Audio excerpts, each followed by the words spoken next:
Our episodes deal with serious and often distressing incidents. If you feel at any time you need support, please contact your local crisis centre. For suggested phone numbers for confidential support, please see the show notes for this episode on your app or on our website.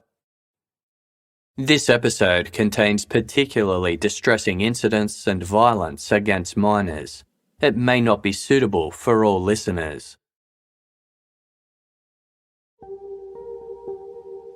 Considering herself a bit of a psychic, Judy Barnes sensed something was wrong. Her teenage son, Alan, had failed to return home on Sunday, June 17, 1979, following a night out with friends. If he were running late or was otherwise caught up, Alan would always contact his mother to let her know. This time, Judy hadn't heard a thing. Her mind was plagued with visions of Alan, his shoulder-length blonde hair, deep brown eyes and handsome face, all covered in blood.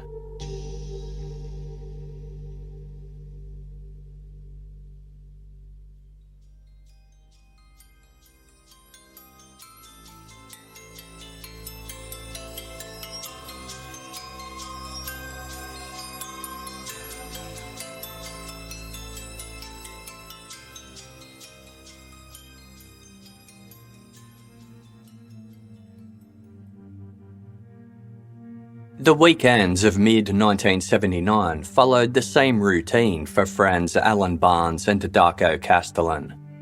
Nearly every Saturday, Alan would stay the night at Darko's house as his family lived closer to the Adelaide CBD than he did. Just about to turn 17, Alan spent his weekends partying with Darko and enjoying the Adelaide nightlife. On Sunday afternoons, Alan would head back to his family's house in the suburb of Salisbury. The weekend commencing June 16 was no different.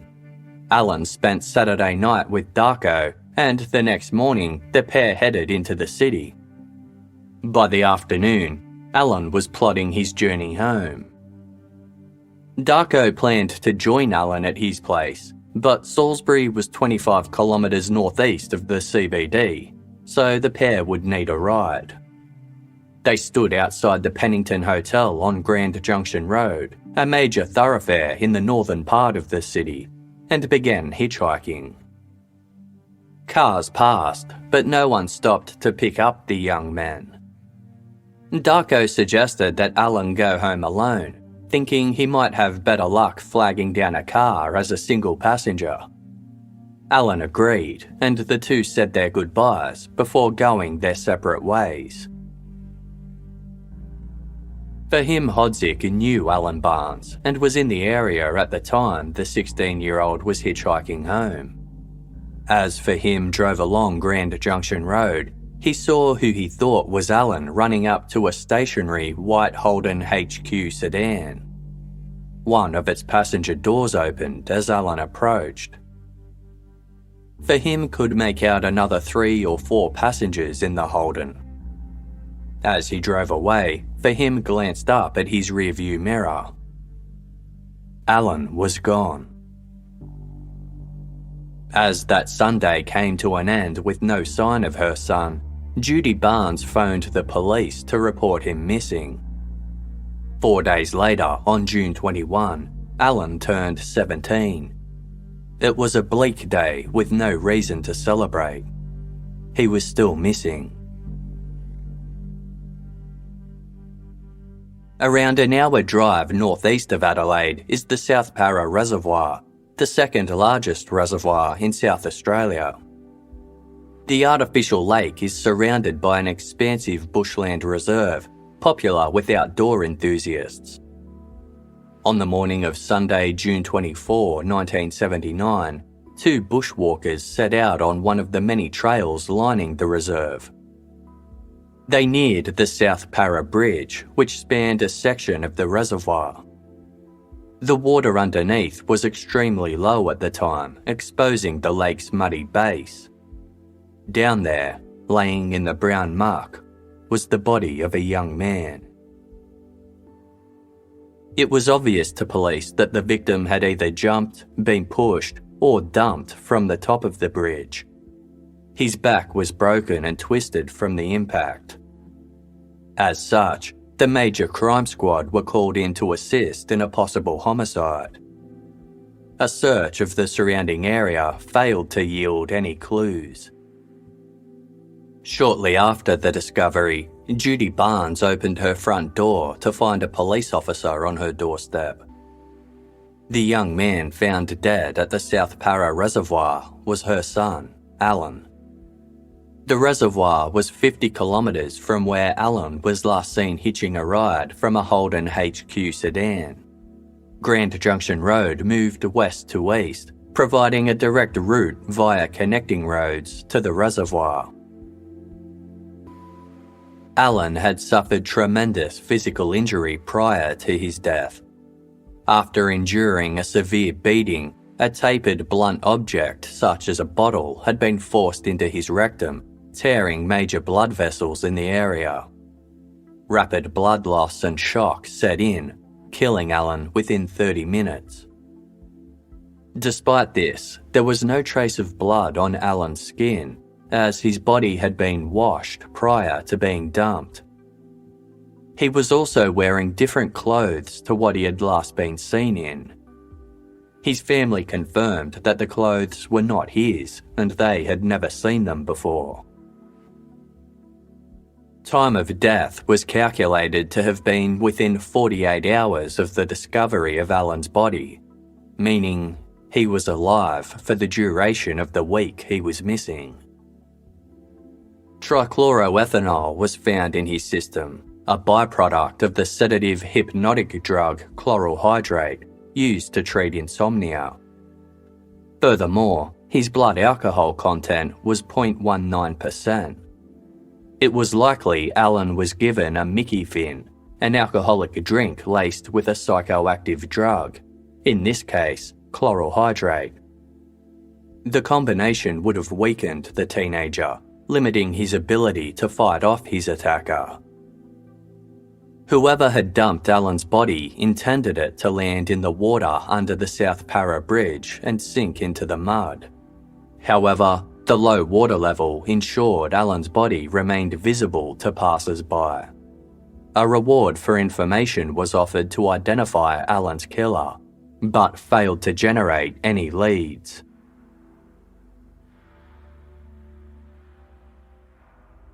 Tuesday, August 28, 1979 was a warm and pleasant day.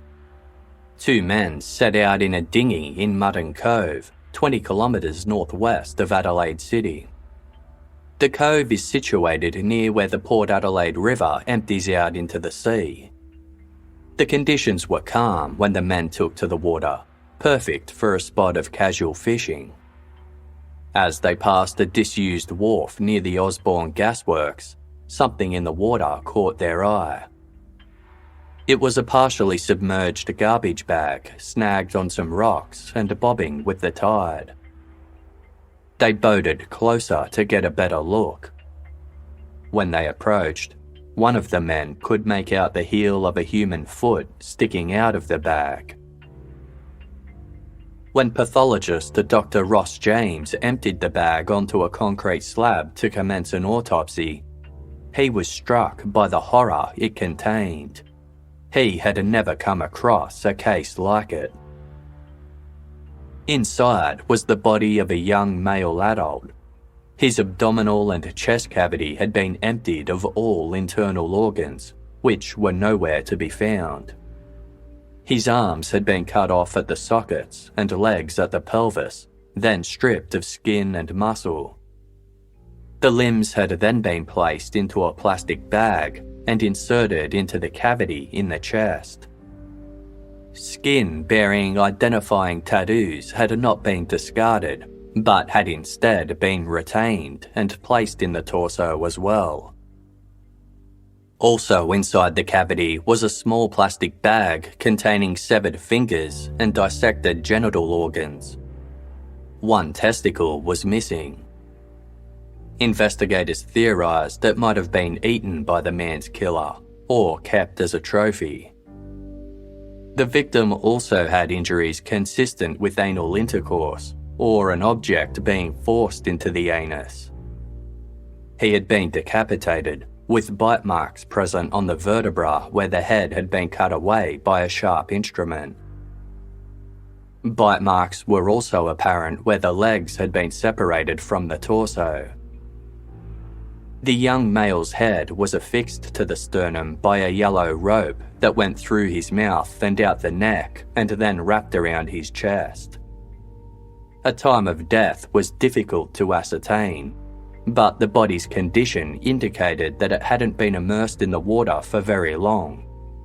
24 hours before discovery was a rough estimate. The mutilation was so involved it could have taken anywhere from 3 to 6 hours to complete. The killer had, at the very least, a basic medical background. The dissection, particularly of the hands and thigh bones, had been done by someone with a definite knowledge of anatomy and surgical skill. Extracting prints from the severed fingers, the major crime squad were able to identify the victim. 25-year-old Neil Muir lived a transient life. He spent his childhood in rural South Australia before moving to Adelaide in his teens. Known as a country boy and a bit of a loner, the friends he did make introduced him to drugs. By August 1978, Neil was unemployed and lived alone in a boarding house in Adelaide. Neil was trying hard to beat his heroin addiction and was enrolled in the methadone program at Hillcrest Hospital. Neil attended his scheduled appointments on the weekend of August 25 and 26. At his last appointment, Neil was seen leaving the clinic and getting into a car with an unknown male driver. He was wearing a bone-coloured, bulky knit cardigan with black stripes, light-coloured corduroy jeans, an ebony bangle, a sleeper earring in one ear and a drop-style earring in the other. He was also carrying a flick knife. 2 days later, his mutilated remains were found floating in the waters off Mudden Cove. Neil Muir's murder bore a disturbing similarity to the Alan Barnes case. Both young men had sustained extensive anal injuries prior to their deaths. It was unclear if Neil had been drugged like Alan, as his stomach was missing, so its contents couldn't be tested. However, several recent injection sites were found on skin believed to have come from his right arm. Neil also had a wound on his scalp, not a fatal blow, but enough to render him incapacitated. However, there were also numerous differences between the two murders, most notably the condition in which the bodies were found. Given Neil's heroin addiction, detectives theorised that his death was unrelated to Alan Barnes. The gruesome manner in which Neil was treated seemed to be a warning. One drug scene contact for the Advertiser newspaper said that Neil was, quote, a small-time nobody, someone who didn't matter. Perhaps that is why he was selected for this type of killing, to show the druggies that no one gets away without paying. This theory was reinforced by the fact that Neil's fingers and tattooed skin were intentionally stored with his body, as though the killer wanted his identity known. Associates of Neil speculated that he had to have either been dealing drugs himself or turning to sex work to cover the costs of his addiction.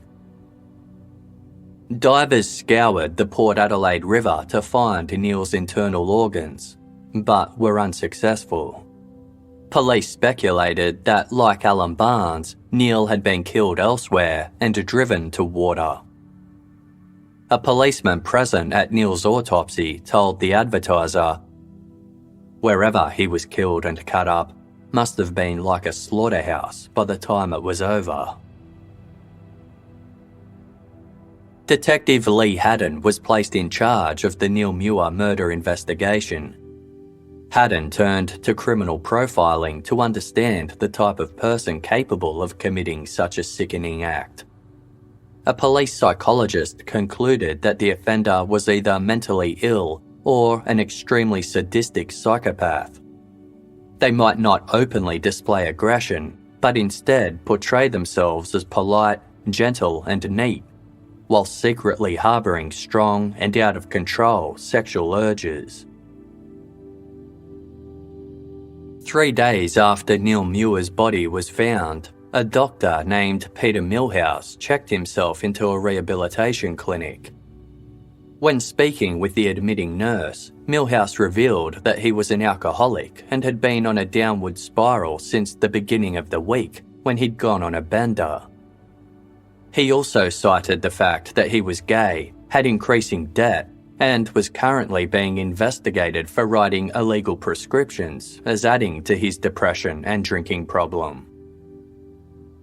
2 days later, while Dr. Peter Milhouse was recuperating, he was paid a visit by Detective Lee Haddon. Haddon had received anonymous tip-offs about the 45-year-old GP, described as a non-violent, quiet man who kept to himself. Peter Milhouse spent his weekends in hotels in central Adelaide, hoping to hook up for a night of casual sex. Sources revealed that Milhouse was often seen in pubs and clubs with Neil Muir. Witness accounts indicated the pair had known each other for 4 years. It was uncertain whether they were just friends or if Neil was getting drugs or money from the doctor in return for sexual favours. Detectives suspected this could be a possibility, as Peter Milhouse had previously been questioned by the drug squad for writing false prescriptions in return for sex. When confronted by police, Milhouse denied knowing Neil and produced a pre-written letter he had signed. It stated that he wouldn't answer any questions unless in the company of his lawyer. According to Youngblood by Detective Bob O'Brien, sources confirmed that Neil Muir and Dr. Peter Milhouse would often drink together at the Hope Inn Sports and Social Club in Ridleyton, north of Adelaide. Detective Lee Haddon visited the establishment. Neil's associates at the social club said that they had last seen the pair drinking there on Sunday, August 26, the day Neil was thought to have disappeared. They told Detective Haddon to also visit the Mediterranean Hotel on Hindley Street, another city-based hangout spot for the two. Detective Lee Haddon spoke to a bouncer there who knew Neil well. He said that Neil had been at the hotel on the Thursday and Friday nights before he disappeared. On both occasions, he was in the company of Dr. Peter Milhouse. The pair had been drinking schooners at their regular table next to the jukebox. Neil had also visited the bar by himself at lunchtime the day before his body was discovered. He had been wearing brown corduroy jeans with a long-sleeved shirt and drank schooners of beer well into the evening. A waitress complained to the bouncer that Neil had fallen asleep at the table and he was escorted out of the hotel. Neil left without incident, telling the bouncer, "I'm going, mate, I'm going." Neil staggered down Hindley Street, where Dr. Peter Milhouse would stay when visiting the city. He walked towards Morfett Street, disappearing into the night. On November 20, 1979, Detective Lee Haddon and 2 others drove to the small waterfront town of Whyalla, nearly 400 kilometres from Adelaide. Peter Milhouse was out of rehabilitation and was working there as a locum GP. The detectives found him staying at a local hotel and arrested him over the misuse of prescriptions. On the 4-hour drive back to Adelaide, Detective Haddon tried to build rapport and get Milhouse to discuss Neil Muir.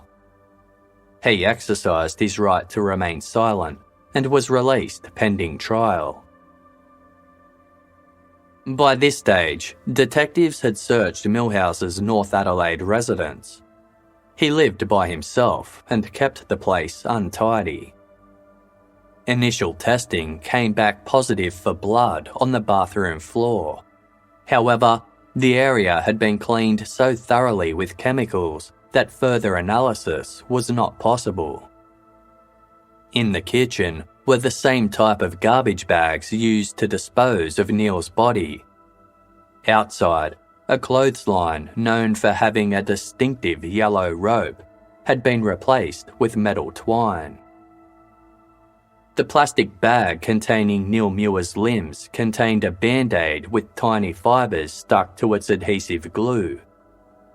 Matching fibres were found on a rug in Dr. Peter Milhouse's house, though it couldn't be proven the fibres on the band-aid came from that particular rug. The abundance of circumstantial evidence was enough for detectives to arrest Milhouse for the murder of Neil Muir in January 1980. The next day, he appeared in the Adelaide Magistrates Court where he was refused bail. The trial began the following year in September. Milhouse gave 3 days of sworn evidence and agreed to be cross-examined by the prosecution in an attempt to clear his name. He told the court that on the day of Neil's murder, he had visited 4 separate hotels. Aside from that, he spent the week indoors. He stated that he had only heard of Neil's death when he read about it in the paper 2 days after his body was discovered. Milhouse claimed that even though he had degrees in medicine and surgery, he did not have the necessary knowledge of dissection to have carried out the mutilation of Neil Muir's body. An earlier committal hearing had established that the dissection of Neil Muir's body was likely carried out by someone with surgical expertise.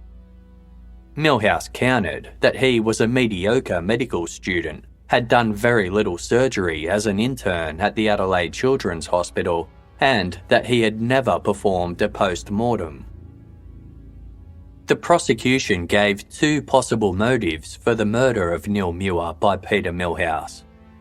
It might have been a murder committed out of contempt, or it was an accident and Milhouse mutilated Neil's body to dispose of it. In summing up, the defence argued that the prosecution had not proved its case and that it was dangerous for a jury to accept circumstantial evidence as fact. After 24 days of testimony and 98 witnesses, the jury deliberated for 75 minutes. They found the defendant not guilty. As he walked out of the courtroom, Dr. Peter Milhouse hugged his mother and said, "I am glad to see justice has been done." The arrest and subsequent trial had lasting ramifications for Milhouse.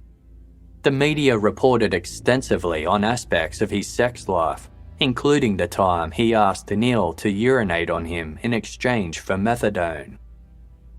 Yet, Milhouse had been cleared by a court of law, and by the end of 1980, detectives were no closer to making any further arrests. On the morning of Thursday, August 27, 1981, 14-year-old Peter Stogneff was excited. After putting on his school uniform and collecting his bag, he left home. But instead of heading to school as expected, he walked to a nearby shopping mall. When the coast was clear, he returned home, dumping his school bag in the garage before getting changed. He was due to meet his friend, Daniel Saganoff, by the Silver Ball sculpture in Rundle Mall, Adelaide's central hub for shopping. The pair had planned to wag school together, and Daniel said he might even have 2 girls with him. Peter was looking forward to spending the day with them. However, Daniel never followed through with the plan and didn't show up at Rundle Mall. Despite this, Peter committed himself to ditching school and continued his day out alone. That same morning, Glenys Richardson was sipping coffee at a cafe in the Tea Tree Plaza, 15 kilometres northeast of Rundle Moor. At around midday, she noticed something very odd. A teen fitting Peter Stogneff's description was walking with a broad-framed, tanned-skinned man wearing a bomber jacket and trendy shoes. He appeared to be around 26 years old. While the scene itself wasn't out of the ordinary, the vibe between the two suggested to Glenys that something wasn't quite right. The Tea Tree Plaza was near Peter's family home in Hope Valley. Peter didn't return home that night. Police appealed for anyone who had seen the blue-eyed teen with the freckled face to come forward. Weeks passed with no sign of Peter, but something strange emerged months later. An off-duty police officer was scanning the shelves of the Tea Tree Gully Library when he picked up a book titled The Man Who Killed Boys, about serial killer John Wayne Gacy. Thumbing through it, he noticed 2 blood-smeared pages towards the front of the book. Given the library's proximity to Peter Stogneff's house, he turned it in to the local police, though a connection was never established between the bloodstained book and the missing teen. Meanwhile, detectives continued to follow up leads that streamed into a tip line, but were forced to concede that Peter Stogneff had just vanished without a trace. 19-year-old Mark Langley was having a fantastic time at his friend's birthday party.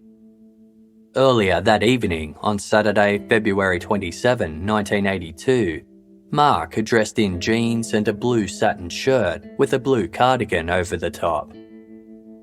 He finished off his look with his beloved silver chain with crab ingot to represent his star sign, Cancer.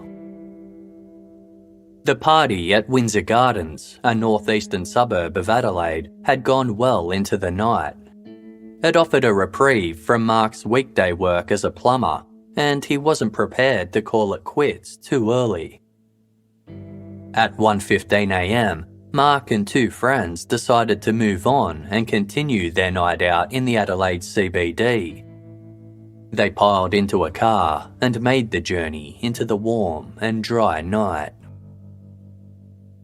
15 minutes later, they pulled over on War Memorial Drive alongside the River Torrens. As the trio sat enjoying each other's company in the quiet and serene area, a minor argument broke out over cigarettes. Mark left the car in a huff, deciding that he'd had enough and would walk home.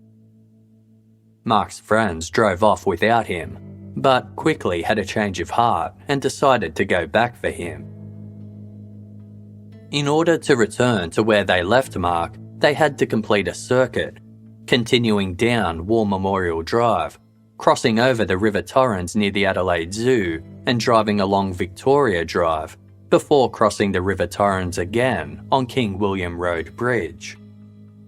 The round trip took them 4 minutes. By the time they got back to their original location, Mark was gone. That night, Robert Windsor was driving along Hackney Street when he spotted a black-haired young man with a strong physique hitchhiking by the road. It was Mark Langley, though Robert didn't know the 19-year-old personally. Robert drove past Mark, only to glance back at him in his rearview mirror. He saw another car pull up, and Robert assumed Mark climbed into it. The entire scenario was so brief and unremarkable, Robert didn't even take note of what the other vehicle looked like. The following morning, Mark's parents slept in. When they woke and realised their son hadn't returned home, they became worried. By midday, they had phoned the police, explaining that this behaviour was extremely out of character. 9 days passed. Then, in Summertown, 16 kilometres east of Adelaide, a farmer was poisoning blackberry bushes encroaching on his Sprigg Road property. Within the invasive leafy bush, the farmer discovered the body of Mark Langley. He was clean and dressed in his jeans and blue woolen cardigan. Missing was his silk shirt and silver chain. Mark had likely died from major internal injuries caused by being anally assaulted with a bottle. A vertical incision ran down Mark's lower abdomen from underneath his belly button to the top of his pubic region, a length of 16.5 centimetres. Like a surgical procedure, the area had been shaved and the incision had been crudely but surgically sutured closed with thread and covered with surgical tape. Sections of bowel had been removed via the incision. A pathologist reasoned that the bottle had been inserted deep into the rectum to the point where it could only be retrieved surgically. It was likely the object contained evidence that could identify the killer, so they removed it completely. The presence of alcohol and prescription medication were found in Mark's bloodstream. The chemicals, methaqualone and diphenhydramine, were the active ingredients in the drug Mandrax, a sedative and hypnotic medication used to treat insomnia. A time of death was difficult to ascertain due to the level of decomposition. It was estimated that Mark had been murdered soon after his abduction. It was now becoming clear that there was a serial killer active in South Australia. Although initially reluctant to draw a concrete connection between the murders of Alan Barnes and Neil Muir over 2 years earlier, the discovery of Mark Langley's body established a disturbing pattern. An unknown assailant was abducting young men off Adelaide's streets, violently sexually assaulting them, before murdering them and, in several cases, mutilating their remains. The victim's body would then be dumped in a secluded spot in the city's outskirts.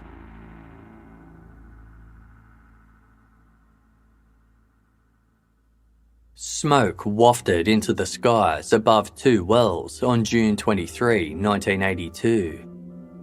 In the town, located 40 kilometres north of Adelaide, a farmer was conducting a burn-off on his property on Middle Beach Road. Afterwards, as he walked through the burnt landscape, he came across a blackened human skeleton in the ashes. The body had likely been dumped from the dirt road, as it came to rest along the barbed wire fence line boundary of the farmer's property. The male skeleton's spinal cord had been severed with a saw, as had the legs above the knees. The lower legs were missing. Although not much more could be ascertained due to the accidental burning of the body, the dissection of the bones drew parallels to the mutilation of Neil Muir. Using skull shape and size, as well as dental records, the skeleton was confirmed to be that of missing 14-year-old Peter Stogneff, last seen on the day he wagged school 10 months earlier. Almost a year later, on Sunday, June 5, 1983, Richard Kelvin absent-mindedly played with his pet dog's chrome-studded collar. In his other hand was a telephone receiver. Speaking down the line was his girlfriend, Brigitta, who Richard spoke to on the phone every day. Although they had only been dating a month, Richard loved Brigitta, and the pair talked about getting engaged when they turned 19 in 4 years' time. It was getting late in the afternoon when Richard told Brigitta that he planned to meet up with his friend Carl to kick the footy. He said he would call her the moment he got back. Richard and Carl visited the local park in North Adelaide, 2 kilometres north of the River Torrens. Athletic, fit and tall for his age at 180 centimetres, Richard enjoyed getting out and being active on the weekends. He took his dog's collar with him and put it around his neck. It stood out against the rest of his outfit, consisting of blue jeans, Adidas sneakers, and a navy blue t-shirt featuring the logo for television station Channel 9.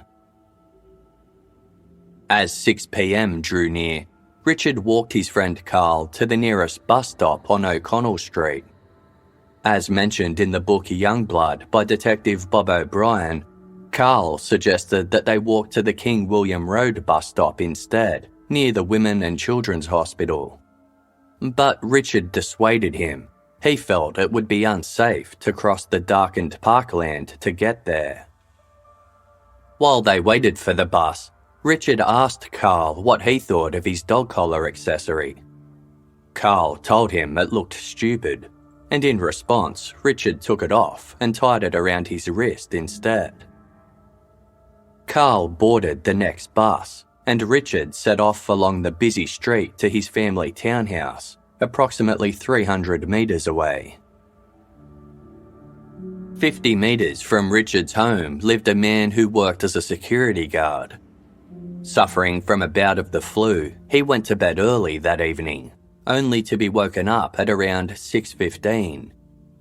Someone outside was crying for help. He then heard the sound of car doors banging, followed by a loud exhaust as a car accelerated away. The security guard didn't think anything of it at the time and drifted back to sleep.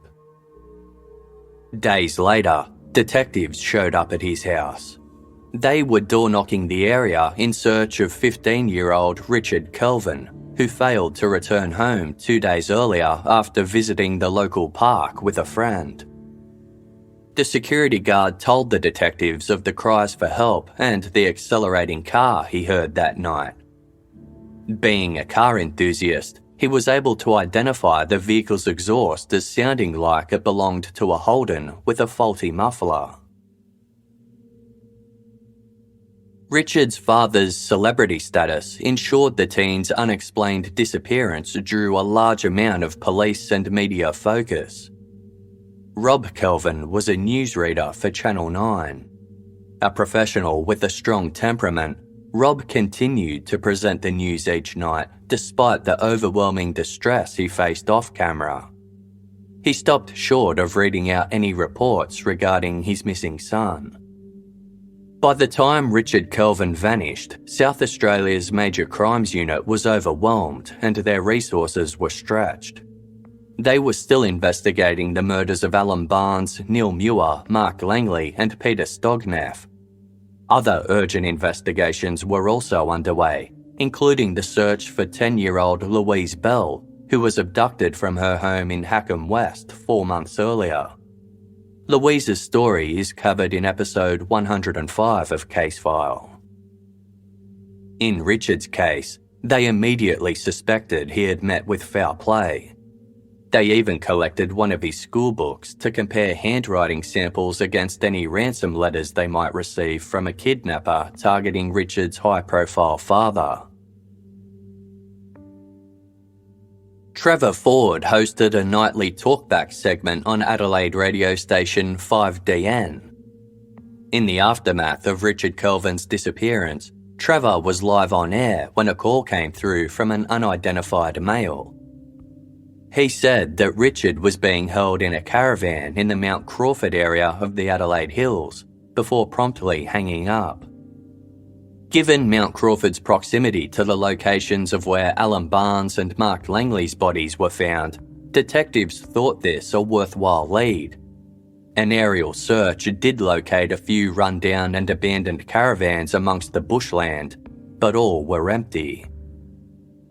Soon after, the Major Crime Squad received a telephone tip-off of their own.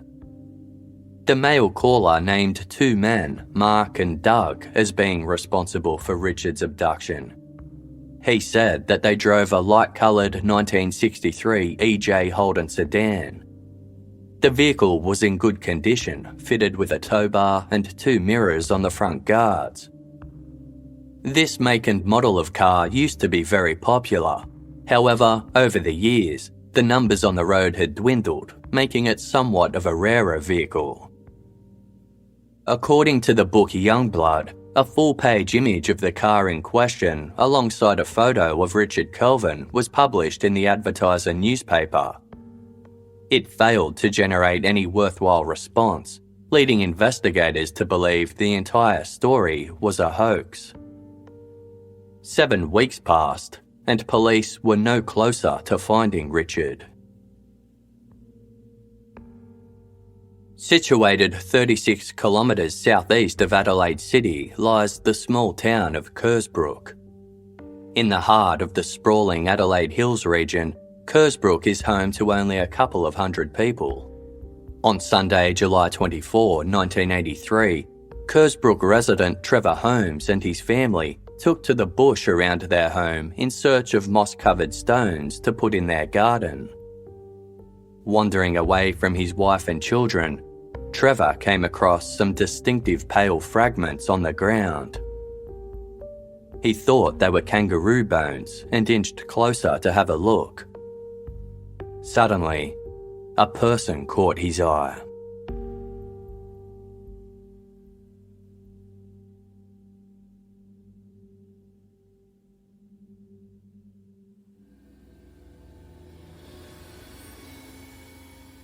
Learning a new language is an opportunity to make deeper connections with other people, and we can all benefit from more connection at the moment.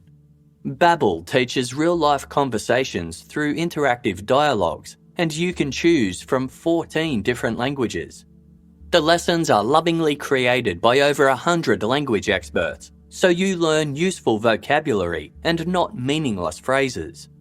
For the time poor, Babbel has recently launched their own learning podcasts, so you can brush up on your Spanish or French while cooking or exercising. Casefile researcher Holly has been learning Spanish. She knew a bit from previous lessons she took years ago, but whether a complete beginner or already fairly fluent, Babbel meets your skill level. The quick and easy 15-minute lessons have been customised for her learning needs, and she loves how easy the course is to navigate. Right now, Babbel is offering listeners of Casefile 6 months free with a purchase of a 6-month subscription with promo code Casefile. Go to babbel.co.uk/play and use promo code Casefile on your 6-month subscription. That's babbel.co.uk/play,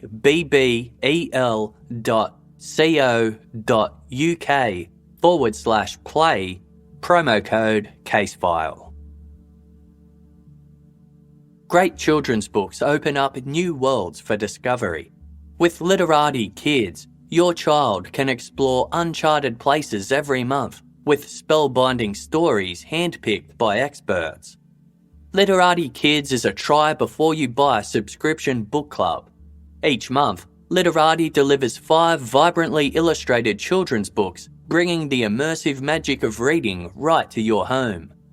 When Casefile team member Jess's 7-year-old daughter told her that she wasn't much of a reader, Jess was, to put it bluntly, horrified. The problem was she wasn't reading books that she found interesting. The Literati box that arrived on their doorstep was a game changer. The books inside were of beautiful quality and so much fun. And they weren't just novels, but also activity books and a detective puzzle-solving book that Jess can do with her daughter to work on problem-solving skills. The box also came with beautifully illustrated name stickers and a bookmark. It was hard to tell who was more excited, Jess or her daughter. Literati.com/casefile is the only place to find 25% off your first 2 orders of this one-of-a-kind book subscription, the most joyful way to foster a lifelong love of learning.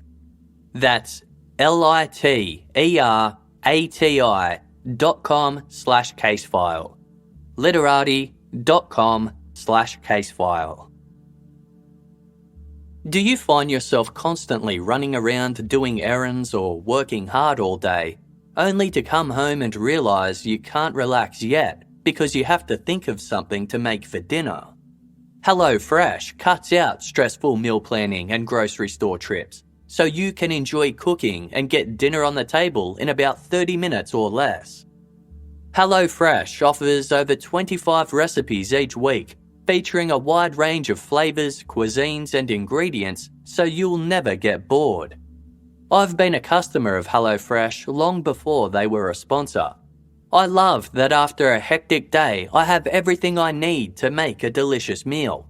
Easy to follow recipe cards with step-by-step instructions, and fresh ingredients in just the right portions.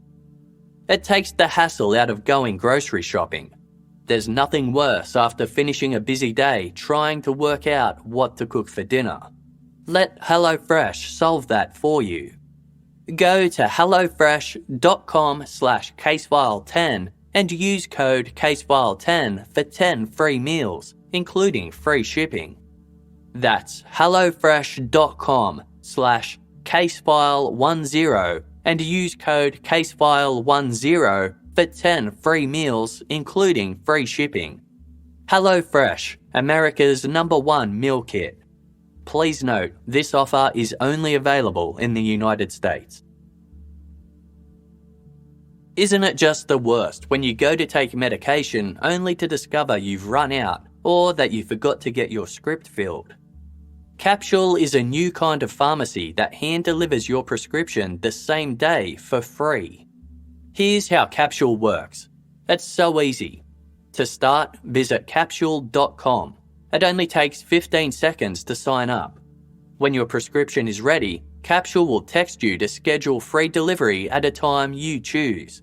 Then a Capsule courier hand delivers your medication to your door straight from their pharmacy in a tamper-proof package. It's totally secure, and if you have any questions, you can call, text or email with an expert pharmacist. It's that simple. No more waiting in line, no more driving to the pharmacy, no more forgetting refills. Best of all, even though it's a way better experience, Capsule doesn't cost any more than your old pharmacy. Capsule accepts all major insurance and is currently available in New York City and the surrounding tri-state area, Austin, Boston, Chicago, the Twin Cities, and LA, and other cities are coming soon. To sign up, visit capsule.com to get your prescription hand-delivered today for free. That's capsule.com.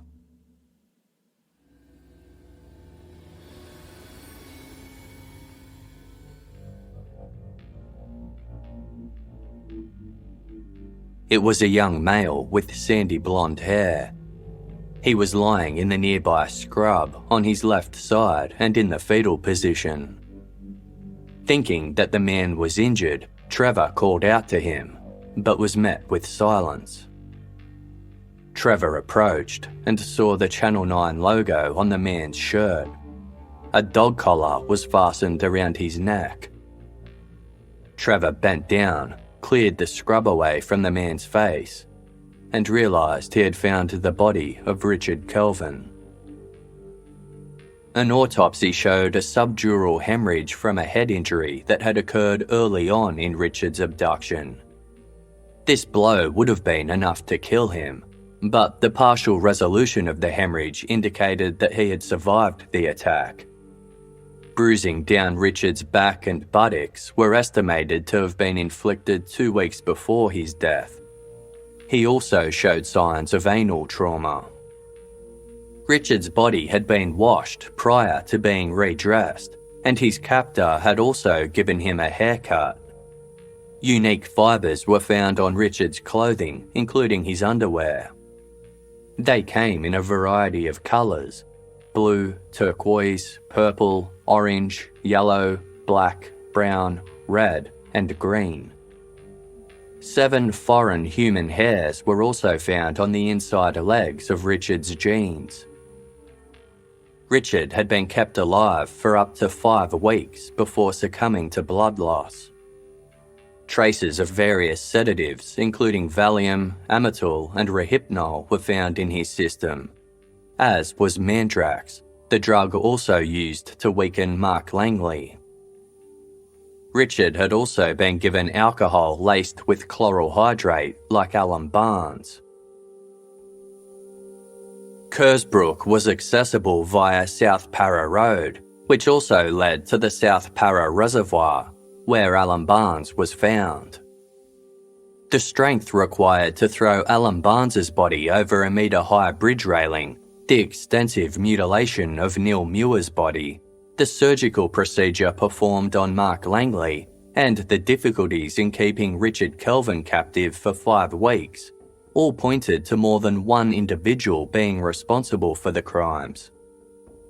Detectives were certain that the young men were imprisoned and killed somewhere where large volumes of blood could be cleaned up easily, such as a factory, butcher's shop, or somewhere with commercial cleaning facilities. Richard Kelvin was the killer's 5th known victim, and with the discovery of his body, a wave of hysteria swept over Adelaide. Vigilantes patrolled the River Torrens, keeping their eyes out for suspicious activity and to protect passers-by. The media did little to quell the overwhelming fear, with criminologist Dr. Alan Perry warning that the publicity surrounding the case would be giving the perpetrator immense satisfaction. In an attempt to reassure the public, a detective appeared on current affairs program 60 Minutes. He vowed that the police were taking every action to break up the happy family of murderers. The remark led to the creation of the title the homicides would come to be known as, The Family Murders. Mandrax, also known as Quaaludes, was a sedative and hypnotic medication commonly used to treat insomnia in the 70s. Taking the drug, particularly in doses above the recommended therapeutic range, caused the user to feel a rush of euphoria, relaxed mood, and heightened sexual arousal. As such, the drug was known colloquially as Randy Mandy. Because of the potential for Mandrax to become abused and dependency to occur, in 1978, the drug came under stricter laws governing its prescription. As a result, the medication was prescribed much less frequently. Those that took Mandrax were not allowed to continue on it for more than 2 months without approval from the Central Board of Health. As Mark Langley and Richard Kelvin had been tranquilised with Mandrax, detectives Trevor Kipling and Bob O'Brien visited the Adelaide offices of the State Health Commission. The 8-storey building held copies of all prescriptions for restricted drugs in South Australia. Working on a long shot, they began leafing through the thousands of scripts for Mandrax that were housed in large drawers. About an hour later, Trevor Kipling motioned to his partner to stop looking. He had a prescription in his hand. While the name didn't ring any bells to Bob O'Brien, Trevor remembered being told of an incident that had occurred 10 months prior, on Saturday, September 11, 1982. 3 months after Peter Stogneff's charred remains were found, a 36-year-old man was filling up an esky with ice at an iceworks on Lower Portrush Road, near to where it crossed the River Torrens. A 16-year-old boy known as George suddenly caught his attention. The teen was hitchhiking along the road and approaching where the man was waiting near his car. He offered George a ride, and the pair then got into the man's bronze Ford Falcon. As mentioned in the book Youngblood, as the pair drove along, the man told George about a party. He said there would be alcohol and girls there, adding that they would have a great time. The man then drove George to a house. There was no wild party as he had promised, just a few women drinking. George was offered a drink, which made him feel groggy. He was led into a bedroom by one of the women who took advantage of his vulnerable state, while the man who picked him up watched. George then passed out. 2 days later, George entered the Holden Hill police station in northeast Adelaide. His memory was hazy, though he was clearly distressed. George recalled hitchhiking home on Saturday night, the bronze Ford Falcon, the male driver, and the gathering at the house. 24 hours after arriving at the house, George was returned home in a taxi. A checkup by a doctor showed that he had suffered anal trauma. Sam Bass from the Holden Hill Crime Investigation Bureau spoke to the taxi driver who had driven George home on the night of the 11th. He then visited the pickup address in the metropolitan suburb of Alberton, a 20-minute drive from the city. The occupants of the slightly shabby but ordinary low-set home were questioned. 3 people lived at the address, a man and 2 transgender women, one of whom for this episode we will refer to as Miss P. She was later arrested for the rape of George. However, the case against her was ultimately dismissed in the Port Adelaide court when no evidence was brought forward. Miss P and her housemates did name the man who had brought George to their doorstep: Bevan Spencer von Einem. Officer Bass drove to von Einem's workplace, Pipeline Supplies of Australia, to discuss the allegations levelled against him. He did not want to be spoken to at work, but agreed to be interviewed at the Holden Hill police station. Von Einem remembered the night in question, though maintained that George was more than willing to go to the party. He alleged that after they arrived at approximately 1 a.m, they listened to music. George drank beer and brandy while chatting to the house guests. Von Einem denied spiking any of George's drinks and stated that George willingly slept with Miss P. He also denied being in the bedroom with them at any time. Von Einem said that after the sexual encounter, Miss P came out of her bedroom and fell asleep on the lounge while George slept in her bed. Von Einem went into the room and lay on top of the covers next to George. The pair slept late into the next afternoon. When they awoke, Von Einem claimed George had been too tired to shower from the night spent drinking. Von Einem then undressed the teen and washed him, before sending him home in a taxi, handing the driver $15 and George's home address written on a scrap of paper. Detective Trevor Kipling was later told of this incident by a Holden Hill police officer. Even though George ultimately declined to press charges, Kipling had remembered the unusual name of his alleged assailant. Kipling looked down at the name on the Mandrax prescription in his hands: Bevan Spencer von Einem. Described as softly spoken, charming and intelligent, Bevan Spencer von Einem was the apple of his mother's eye. He accompanied her to Tupperware parties, took her shopping, and tended to her every need. He would even drive her to her cousin's place every second week, where she would spend the weekend. His mother's friends remarked that they wished they had a son like Bevan.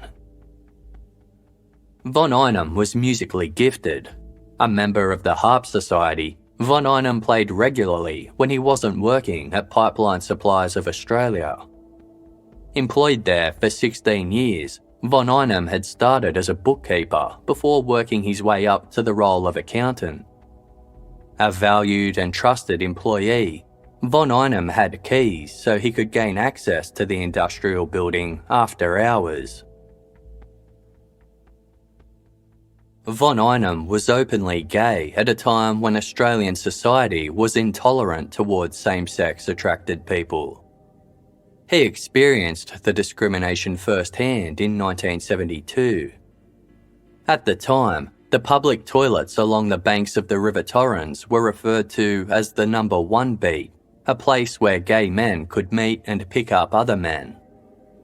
The stigma attached to gay relationships at the time meant that those looking to meet there were subjected to not only attacks from the public, but also police officers. One such incident occurred in 1972. Roger James was standing by a bench that overlooked the river when he was set upon by police officers patrolling the No. 1 beat. They pushed Roger into the water, causing his leg to break on impact. He was soon joined by another man, Dr. George Duncan, who the officers also shoved into the river. Roger surfaced and saw George struggling, but his injury prevented him from being able to help the university lecturer. Roger watched George slowly sink underwater and drown. The police jeered at Roger, telling him to save his mate. When they tired of their fun and left the scene, Roger crawled up the riverbank and onto a nearby road. He was rescued at 11 p.m. by a passing motorist who took him to a hospital. It was Bevan Spencer von Einem. On July 28, 1983, detectives Trevor Kipling and Bob O'Brien drove to von Einem's home in Paradise, a suburb 11 kilometres northeast of Adelaide that he shared with his mother. The ordinary beige brick low-set was tidy, with a freshly mowed lawn and sparse shrubs dotting the front yard. Von Einem, a tall man with dark brown hair, dark eyes and a large bulbous nose, answered the door. The detectives asked him to accompany them to the police station so they could question him about his use of mandrax. Von Einem said he wouldn't talk unless he had his solicitor present. Later that day, he arrived at the Angus Street Police Building with his solicitor. He admitted to taking a number of medications to help with his nervous condition and insomnia, listing Seropax, Sinequan and Rohypnol. When asked about mandrax, von Einem replied that he had started taking it about 5 years prior. He said the last time he would have filled a prescription for mandrax would have been a year ago. He still had a few tablets left, but he now took Rohypnol to get to sleep instead. Von Einem denied any knowledge of what happened to Alan Barnes, Neil Muir, Mark Langley, Peter Stogneff or Richard Kelvin. As detailed in the book Youngblood by Detective Bob O'Brien, when asked if it was conceivable that he could abduct a youth, drug him, abuse him, and then kill him, von Einem replied, "No, I think it would be unethical of me. I shy away from violence of any description." Detective O'Brien thought to himself that these were not words a normal person would use. Bevan von Einem consented to supplying blood and hair samples, as well as providing fingernail scrapings. He also let detectives search his silver Toyota Corona hatchback and his home. At 4:15 p.m, Detectives Kipling and O'Brien, along with a crime scene examiner, photographer and fingerprint analyst, entered von Einem's home while he waited outside. The interior of the house was nothing remarkable at first glance, with plain furniture decorating the lounge. The group moved across the vibrant blue and purple swirled carpet and into von Einem's bedroom near the front of the house. At the foot of von Einem's bed sat a harp, visible over his bright orange and yellow checkered bedspread. Next to the bed was a carry bag. It contained a bottle of Sinequan, Seropax, Rohypnol and Valium tablets. A note inside read, "Uncle Bevan."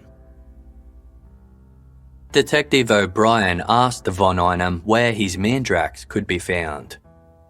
He directed them to a cupboard in his bedroom and pulled out 2 bottles concealed behind a mirror. Von Einem said that there would be about 40 tablets in the bottles. When asked if there was anything else hidden in his bedroom, von Einem said no. Checking the ledge behind the mirror, Detective O'Brien withdrew another bottle. It was labelled as Noctec, its active ingredient being chloral hydrate. After fingerprinting, photographs and tape lifts of Von Einen's car and house had been completed, the detectives returned to the police station to complete their paperwork. They finished up around 10 p.m. As detailed in the book Youngblood, Detective O'Brien, too wired from the day's events to sleep, decided to do a drive-by of Von Einen's house. He saw an unfamiliar car parked in the driveway and the lounge room light was on. O'Brien parked a distance away and waited. By 1:30 the next morning, the owner of the vehicle had still not left the premises. The weary detective called it a night. Later that morning, a plate check for the vehicle parked in Von Einen's driveway came back as a match for an affluent businessman who worked in the Adelaide CBD. With not enough evidence to arrest Bevan Von Einem, on September 19, detectives organised a raid on the man who had visited him on the night his house was searched, the affluent businessman. His name is still under a suppression order. For the sake of clarity, Casefile will refer to him as Mr. R. His name had been mentioned amongst the hundreds called in to the Major Crime Squad tip line during the family murders investigation. But he hadn't raised serious red flags until he was linked as an associate of Bevan Spencer Von Einem. Mr. R was at his home in one of Adelaide's most affluent suburbs when officers arrived to carry out their raid. Mr. R admitted to knowing Von Einem for years, considering him a friend. He denied any knowledge of the family murders and refused to comment any further. His home was searched, but nothing incriminating was found. Following this, the detectives also searched Mr. R's business, a two-storey building located in a busy shopping district of Adelaide. Upstairs, towards the rear of the building, Detectives O'Brien and Kipling came across a room devoid of any furniture or decoration, except for a bare mattress on the ground. The mattress was seized, but there was no evidence to show that any of the murdered young men had been anywhere near it. Despite this, authorities remained suspicious of Mr. R and placed him under lengthy surveillance. While he never did anything illegal, he did have a specific routine. As detailed in the book Youngblood, every weekday Mr. R would close his business at precisely 12 o'clock for 1 hour. He would then drive to the number 1 beat to see what was happening there before checking out other beats. At the end of his lunch break, he would return to work. Although he lived very close to his business premises, the trip would be repeated at the end of the day after he closed. Each time, he was looking for young men to pick up. In November, a call was placed to the Major Crime Squad's office. The caller, who remained anonymous, would come to be known as Mr. B. He had phoned the police during the early investigations into the murders of Alan Barnes and Neil Muir, as he had a friend who knew them both. However, because detectives were eyeing Dr. Peter Milhouse as the likely perpetrator, they focused all their attention on him. Now, Mr. B had more to share than just a name. He was ready to discuss in detail Bevan Spencer Von Einem. In a 6-hour interview, Mr. B detailed how he met and befriended Von Einem at the number 1 beat weeks before the death of Alan Barnes. Mr. B detailed how he and Von Einem would pick up hitchhikers and supply them with alcohol that Von Einem kept in an esky in his car. Once the men were inebriated, the pair would offer them pills, saying they would help sober them up. In reality, the pills were sedatives. From the book Youngblood, Mr. B detailed the aftermath of one such setup. Bevan took the kid by the arms and I had the legs, and we carried him into the bedroom, which was Bevan's, and we put him straight onto the bed with his head on the pillow. We brought the second one in the same way and dropped him on the lounge room floor. Bevan then went into his bedroom and closed the door. I did not touch the one in the lounge room. I would have, but he was not good looking, and he was rolling around as though he was going to be sick. Mr. B then walked into Von Einam's room and saw him performing horrific acts on the young man.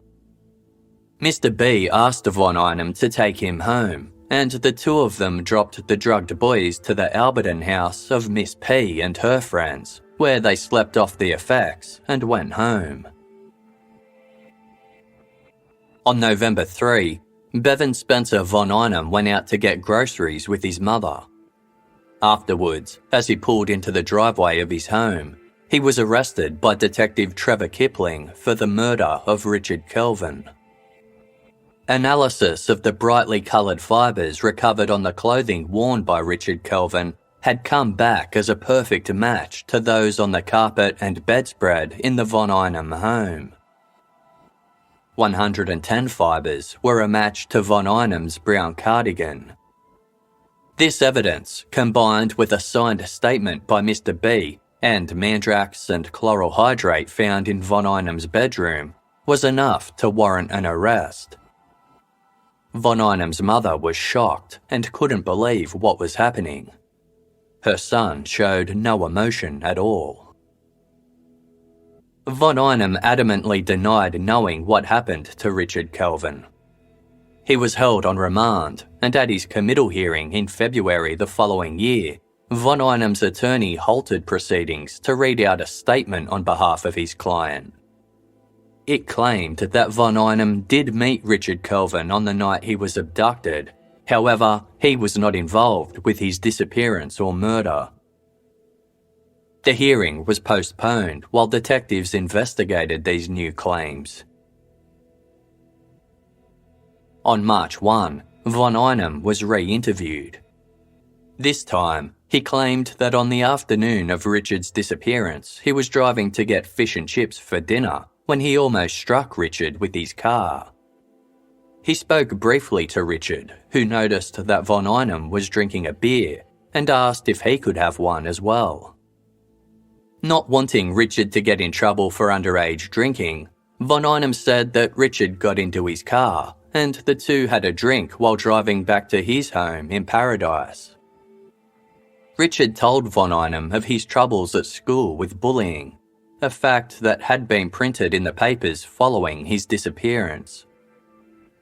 To help calm him, Von Einam said Richard sat on his bed while he played the harp for him and put his arm around him in a comforting gesture. After 2 hours of Von Einam consoling the distraught teen, he said that he drove Richard back into town opposite the Royal Adelaide Hospital. Instead of dropping him at his home, Von Einam said that he gave him $20 to catch a taxi parked outside of the hospital. Despite these assertions, Von Einam was ordered to stand trial for the murder of Richard Kelvin.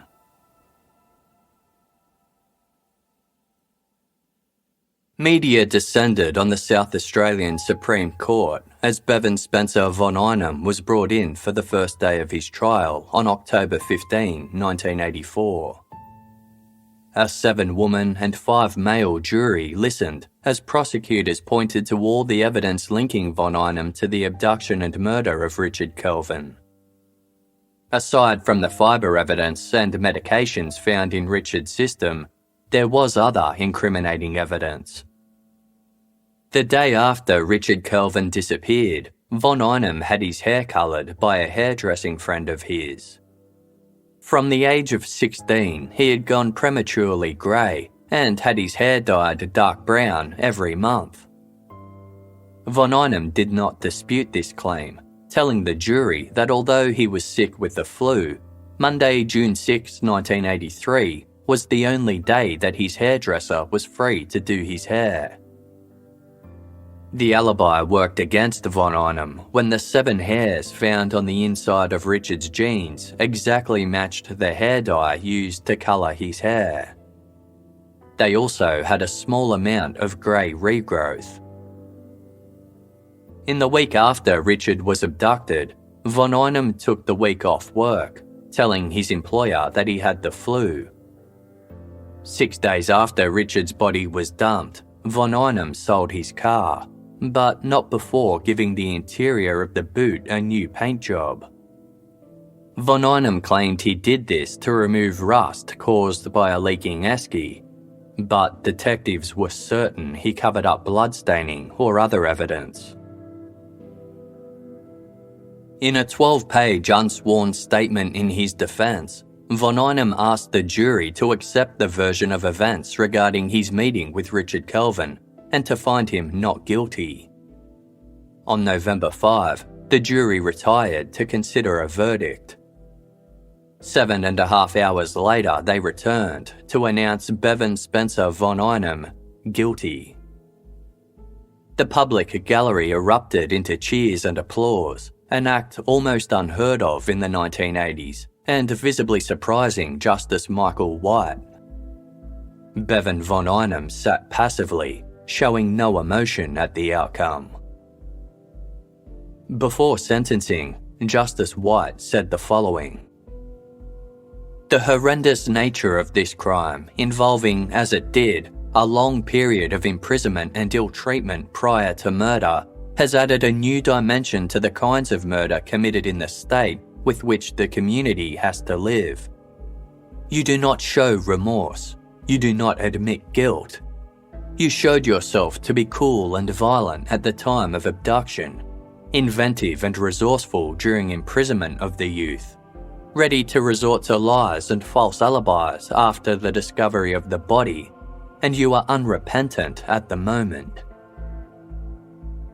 Bevan Spencer Von Einem was sentenced to life imprisonment with a non-parole period of 24 years. His sentence was immediately appealed by the South Australian Attorney General, and in March 1985, Von Einem's non-parole period was increased to 36 years, the highest sentence ever imposed on a person in South Australia. In explaining his decision, Chief Justice Michael King said, "The present crime indicates such a depravity of character on the part of the perpetrator that his absence of previous convictions loses its significance. The abduction, captivity, sedation, abuse, and murder of the boy did not occur on impulse and could only have been perpetrated by a person or persons of grossly depraved character."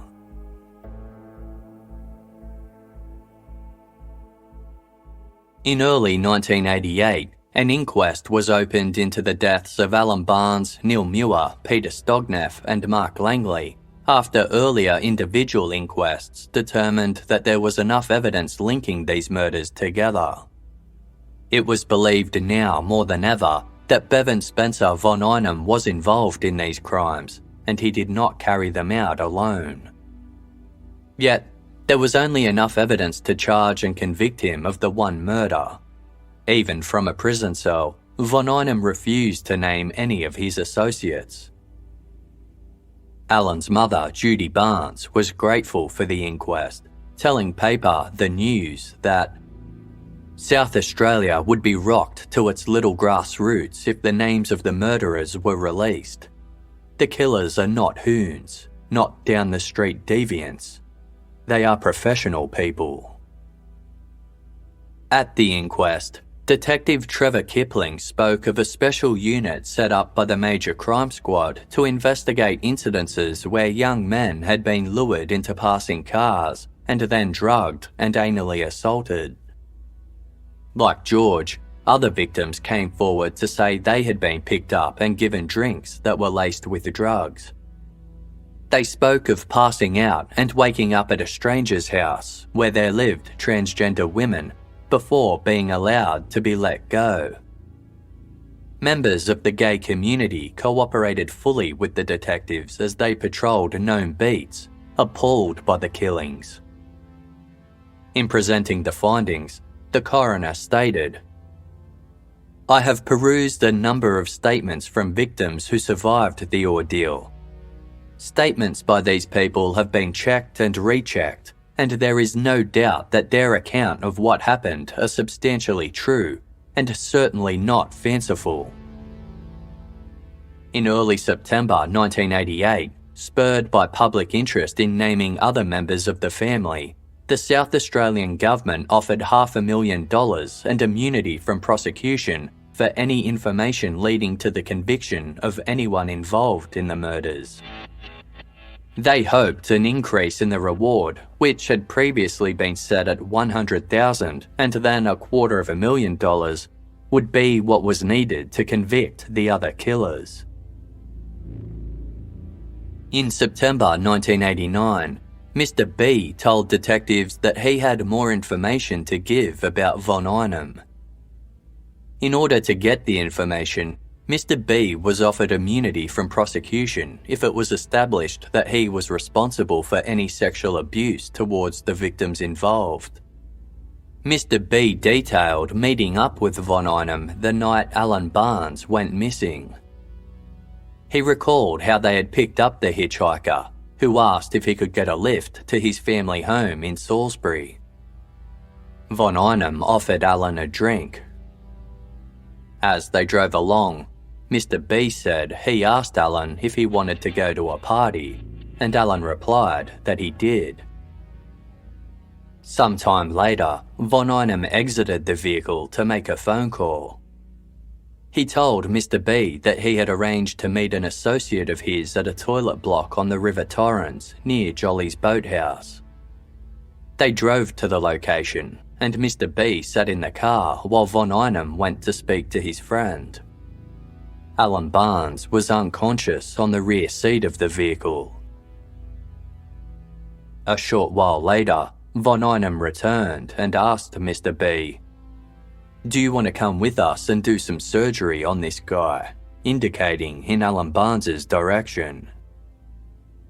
According to Mr. B, Von Einem said that it would be worth his while to come along because they were planning to sexually assault him with various instruments and video it before killing him and dumping his body in the Adelaide Hills.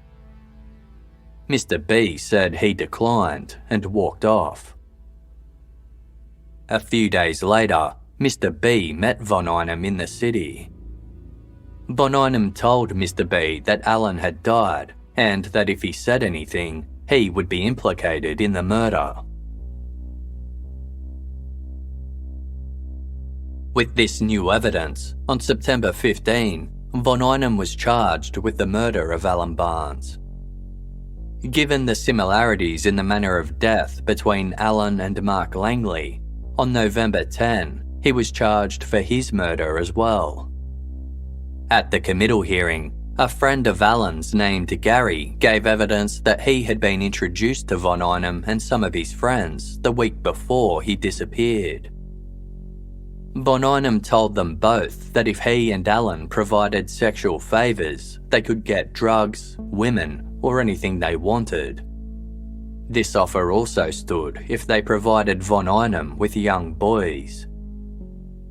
Gary had failed to come forward with this information prior because of the 200 threatening phone calls he had received, starting on the night Alan's body was found and continuing until the committal hearing. The most recent one was a phone call made to his work. The muffled voice said, "Keep your mouth shut, or you and your wife will get it."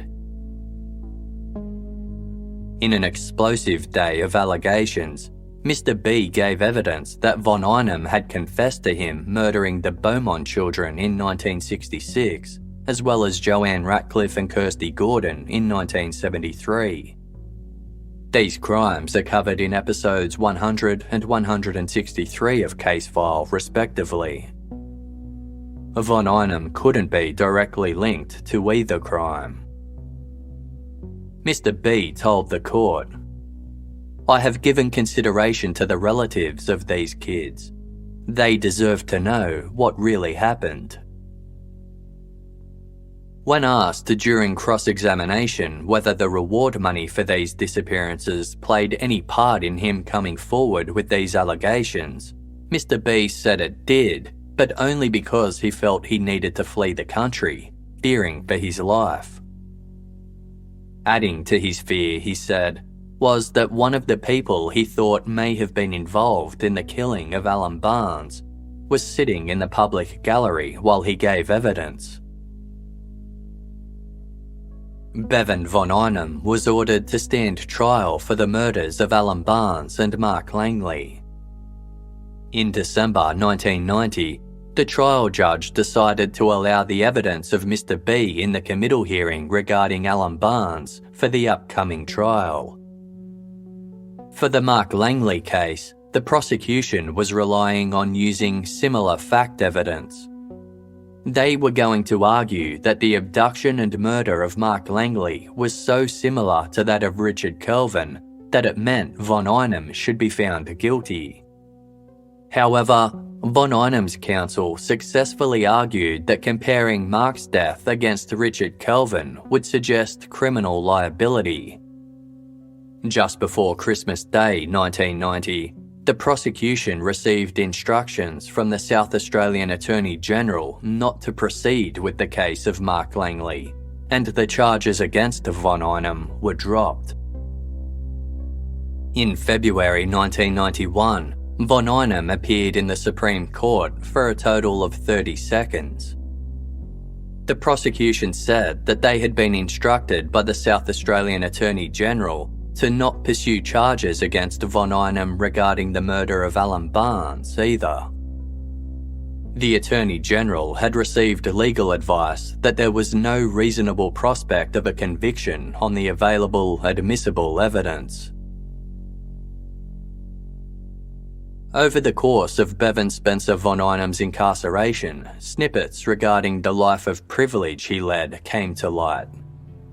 In 2006, a former prison officer known as Mary detailed to the Sunday Mail the close friendship she had formed with von Einem over the years. Describing the convicted killer as polite, friendly and gentle, Mary did not see him as the monster that others did. She supplied von Einem with home-cooked meals, including bacon and eggs on Sunday morning, and his favourite, pea and ham soup.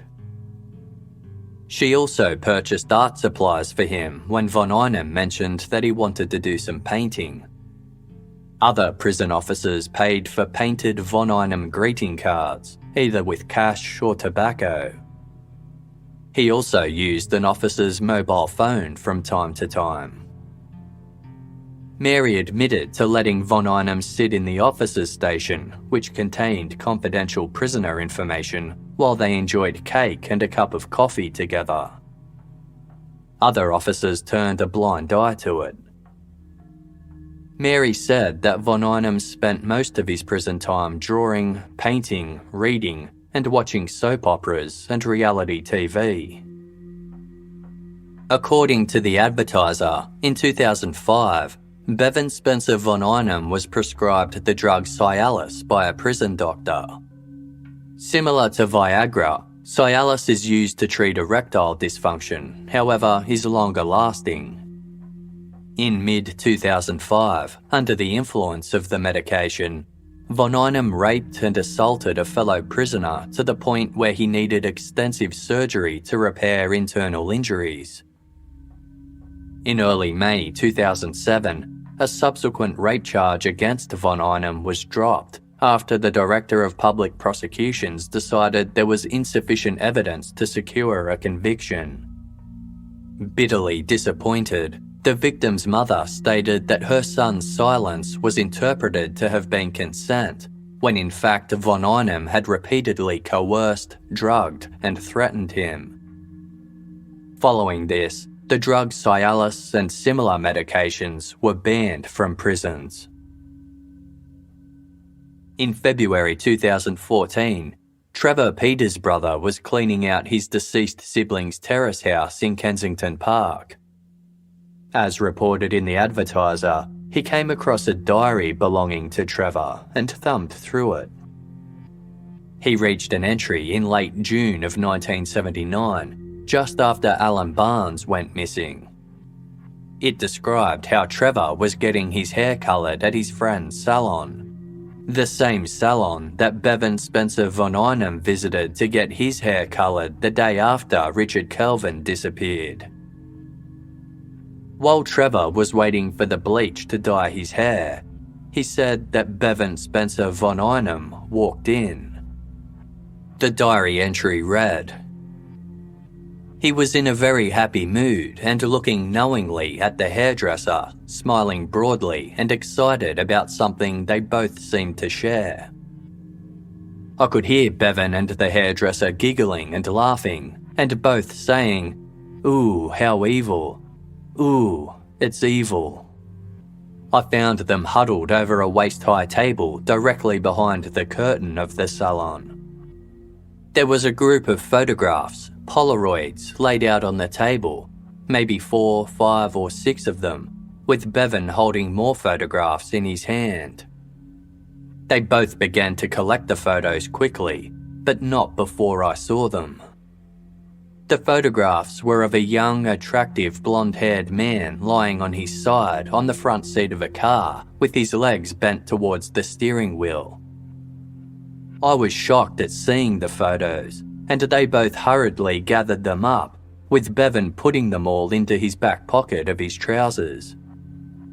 When I asked who the young man was, Bevan said, 'Oh, just some hitchhiker.' The collection of photos as described by Trevor Peters was so graphic that their description has not been publicly released. According to the Advertiser, in the 1990s, Trevor Peters wrote in his diary that he visited the hairdresser at Calvary Hospital to confront him about the photographs he had seen at his salon that day, over a decade earlier. They sat together in the hospital garden, and the hairdresser told Trevor of the many photographs he had been shown by von Einem. There were dozens of naked young men, more often than not with objects, including bottles, inserted deep into their anuses. Trevor wrote in his diary, "However," he said, smiling at me, "he didn't remember there being any photos at the salon ever, and if you know what's good for you, neither should you." He died 4 days later. Despite numerous appeals throughout the years, Bevan Spencer von Einem is currently housed in the Port Augusta High Security Prison in the geriatric section. A sudden change in legislation was passed in 2007, months before von Einem was eligible for parole, allowing the South Australian government to have non-parole periods revoked for prisoners classified as dangerous offenders. As such, von Einem, now 74 years old, white-haired, and suffering from type 2 diabetes, will die in prison.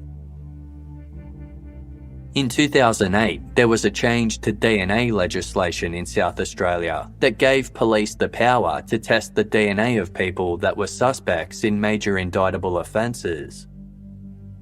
A cold case review of the family murders was established, and in March 2008, detectives from the Major Crime and Cold Case units set about obtaining DNA samples from 3 major suspects and 9 others associated with the crimes.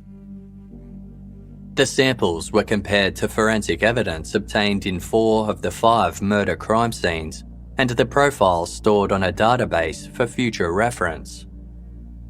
Detectives were confident that as a result of the testing, other arrests would be made. In December 2010, it was revealed that the cold case review failed to uncover any new evidence, and no charges were laid.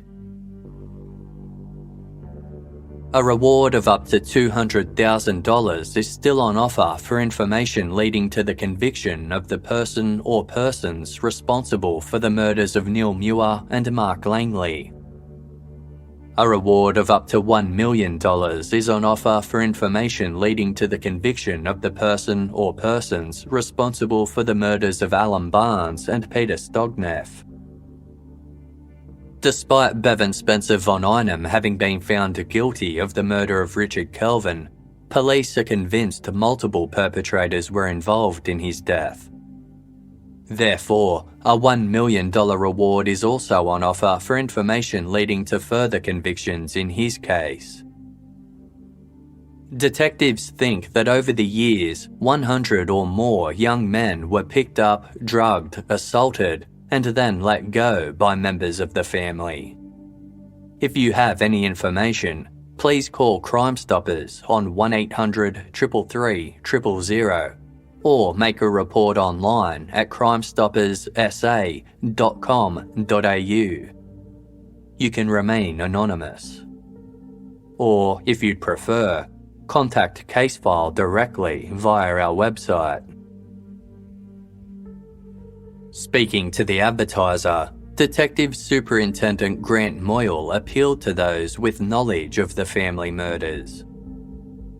It is never too late for them to come forward, and I don't think anyone involved in this should ever sleep easy. No one should think these cases are forgotten. They are not. It is never too late for someone to come forward with information regarding them. We will follow it up. It was a sentiment echoed by Alan Barnes's brother Charlie, who said of those responsible, "I would like them to shed the guilt and remorse they must be carrying around and come forward and bring this to a conclusion. I know the police are like bulldogs and will not let go of this. They may well tap you on the shoulder one day."